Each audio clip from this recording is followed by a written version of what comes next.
fertig.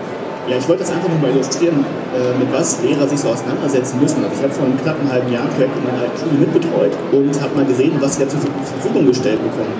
Und es gibt in dieser Schule 2 Lehrerzimmer und in jedem Lehrerzimmer steht ein Rechner von schätzungsweise 10 Jahren Alter mit einer langsamen Anbindung. Ich weiß nicht, vielleicht können wir Herrn Hähnel da mal vorbeischicken, dass er was macht. Also so sieht es tatsächlich aus. Ich weiß nicht, ob das jetzt ein allgemeingültiges Beispiel ist, ob überall in Deutschland so ist, aber das ist tatsächlich das, was ich gesehen habe an Schulen.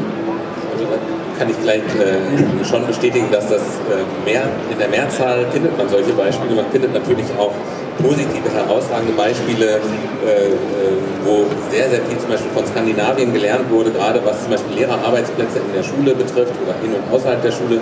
Aber auch da kann man ja schon wieder sehen an der Diskussion, die es zum Beispiel auch im Hinblick auf steuerliche Entlastungen gab. Das Arbeitszimmer des Lehrers zu Hause wurde nicht mehr gefördert, dann hieß es gut, dann muss dann eben in der Schule ein Arbeitsplatz zur Verfügung gestellt werden. Also da merkt man einfach schon, an welchen Stellen es sozusagen nicht wirklich ineinander greift.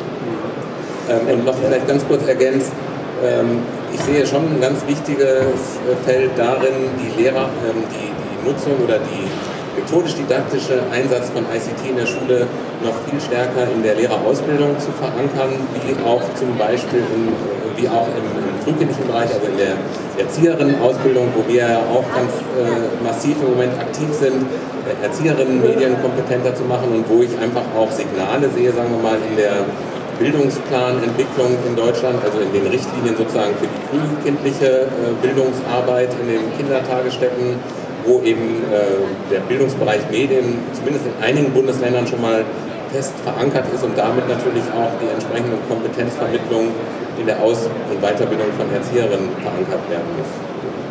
Hatten Sie nicht vorhin gesagt, dass die Deutsche Telekom jeder Schule kostenlosen schnellen Internetzugang gibt? Richtig, das ist auch nach wie vor der Fall. Warum haben wir den gar nicht? Wer hat ihn nicht? Viele Schulen.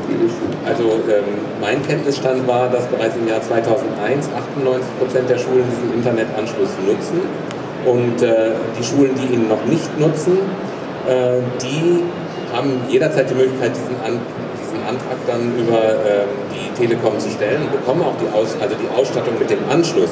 Das heißt aber ja noch nicht, dass damit auch netztaugliche Computer vorhanden sind. Viele Schulen haben zum Beispiel das Anfang um die Jahrtausendwende herum beantragt, haben dann vielleicht auch über kleinere Projekte mal ein bisschen Ausstattung bekommen.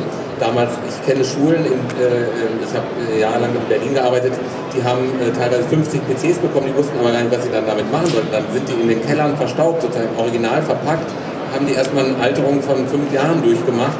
Und da weiß man selber, was ein Computer, der 5 Jahre alt ist, noch wert ist. Also das heißt, da greifen einfach auch die Initiativen nicht so richtig ineinander. Das heißt, wenn Ausstattung vorhanden ist, muss sie natürlich auch genutzt werden. Wenn aber nicht die entsprechenden Konzepte zur Nutzung da sind, dann, sagt man so schön, beißt sich die Katze in den Schwanz. Ne? Ich glaube, Sie haben gerade beantwortet, das Hähnel oder Ei, die Frage vom Beginn, weil im Endeffekt ist es beides. Wir müssen beides sicherstellen. Wir müssen sowohl die Ausstattung sicherstellen, aber wir müssen auch sicherstellen, dass sinnvolle Nutzung da ist, dass Infrastrukturkonzepte da sind, die auch umsetzbar sind. Schulen sind oft alleingelassen im Prinzip mit ihren Nöten. Da ist niemand da, der im Prinzip denen hilft, wirklich ein vernünftiges Netzkonzept aufzubauen und so weiter. Also das sind sicherlich Sachen, wo wir gemeinsam daran arbeiten müssen. Da ist die Industrie gefordert, da sind wir gefordert, aber da sind sicherlich auch die Sachaufwandsträger gefordert, da sind die Schulen gefordert, da sind die Kultusministerien gefordert, hier Konzepte bereitzustellen, dass man eine flächendeckende, vernünftige Infrastruktur, die gemanagt ist, im Prinzip ausrollen können und die auch bezahlbar ist und auf der anderen Seite natürlich die Lehrerausbildung sicherzustellen. Ja, ein Punkt auch, den ich erwähnen möchte, das ist dieses Gefühl der Sicherheit. Also man versucht in allen Ebenen Sicherheit für Sicherheit zu sorgen und das verlangsamt unglaublich natürlich die Entwicklung. Weil wenn jede Schule sich überlegen muss, ja, wie ist das rechtlich, darf ich das freigeben, darf ich ein Handy von meinen Schülern benutzen lassen? Oder selber, man hat die Angst, dass die Schüler irgendwelche Informationen von außen holen, die nicht, man müsste alles öffnen, man müsste also no risk, no fun, das ist jetzt meine Haltung, zu sagen, auch wenn ja ein paar Risiken eingegangen wären, wir müssen pushen nach vorne, weil das eine völlig neue Welt ist und so viel Zeit haben wir einfach nicht. Ja, das ist eine mentale Haltung, ja, oder auch, dass man lernt, wie man andere Leute kontaktiert und keine Angst hat, sie zu nerven und solche Geschichten. Ja. Herr Hähnel, Sie haben gesprochen davon, dass Sie mit Politikern ja Überzeugungsarbeit leisten. Warum geht diese Überzeugungsarbeit nicht weiter, dass man also wirklich über verschiedene Bundesländer hinweg bis hin zu einer bundesweiten Initiative das Ganze so verändern kann, dass dann auch Lehrpläne entsprechend umgestaltet werden, dass auch Ziele in der Schule anders definiert werden? Welche Beobachtungen haben Sie da im Gespräch?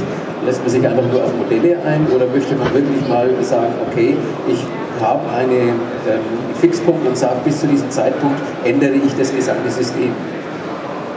Gut, man muss halt schauen, wir leben nochmal in einem Föderalismus in Deutschland. Wir haben nochmal Bildung als Ländersache definiert und wenn Sie schauen, Microsoft ist ein Unternehmen, wir unterhalten uns mit 16 Bundesländern. Wenn ich mit 16 Leuten einmal im Monat spreche, dann sind wir 60 Stunden meiner Arbeitszeit. Man muss nur mal einfach sich verdeutlichen, wie skalierbar ist das. Das Hauptproblem ist, dass das natürlich sehr viele Unternehmen machen. Das macht ja nicht nur eine Microsoft, sondern das macht eine Deutsche Telekom, das macht eine IBM, das macht eine Apple und so weiter.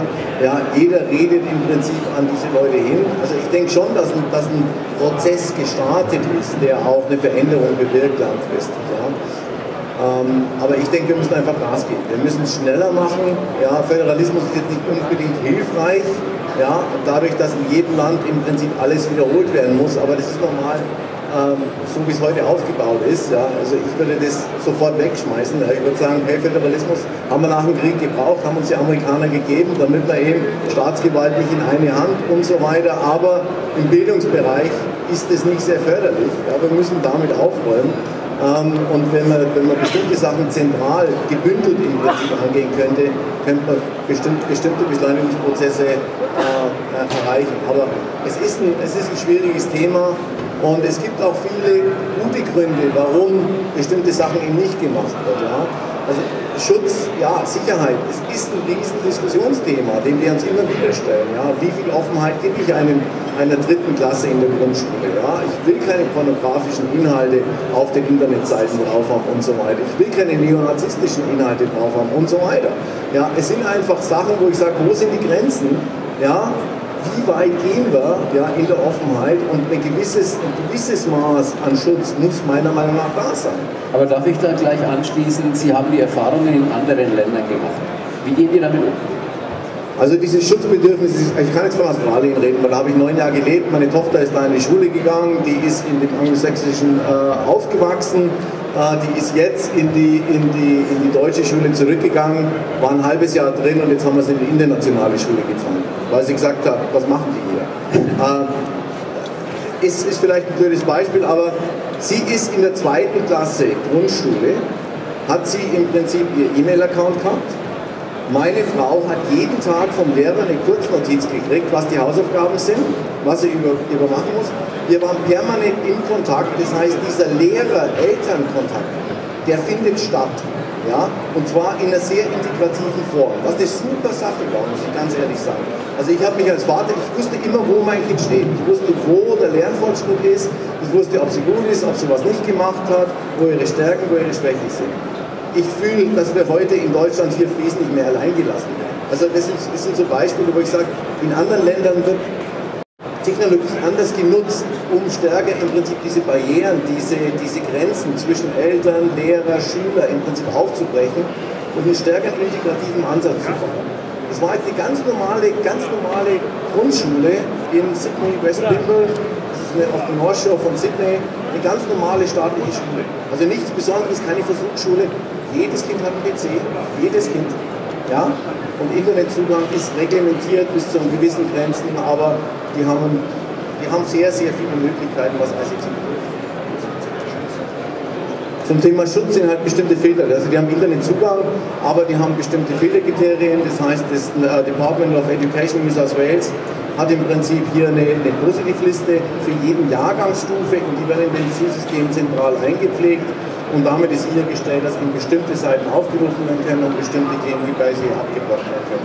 Also das wird zentral gesteuert im Prinzip vom Department of Education.